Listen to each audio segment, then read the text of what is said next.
In today's video, I'm going to teach you how to change email address in Zoho. Before we begin, make sure you're signed into your Zoho account. You can start from any Zoho app or the main Zoho site. Look to the top right corner of the page for your profile icon. This is usually your avatar or the first letter of your name. Click that profile icon to open the account menu. From the menu, choose My Account. This takes you to Zoho Accounts, the central place where your personal details and security settings live.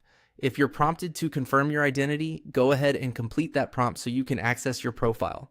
Once you're in Zoho Accounts, head to the profile area and locate the section labeled My Email Addresses. This section lists the email addresses associated with your account and is where you'll manage additions and changes.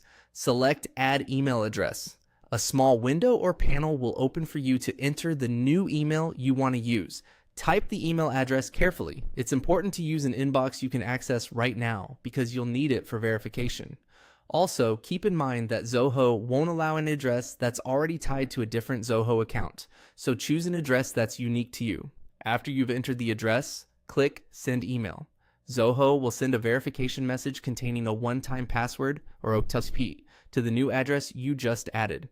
This step helps confirm that you own the inbox and keeps your account secure. Now, open a new tab or your mail app and check that inbox.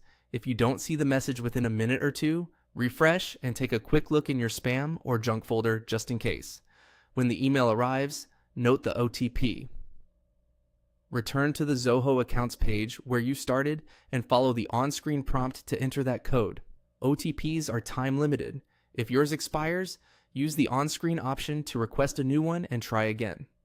Once the code is accepted, your new email address is successfully added to your Zoho account.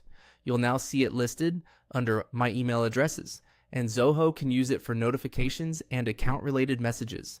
If your organization uses single sign-on or has admin-managed settings, some options may look a little different, and you may need to follow your company's guidelines. That's it. You've added a new email address to Zoho smoothly and securely. Thanks for watching, and feel free to replay any section if you want to follow along step by step as you make the change.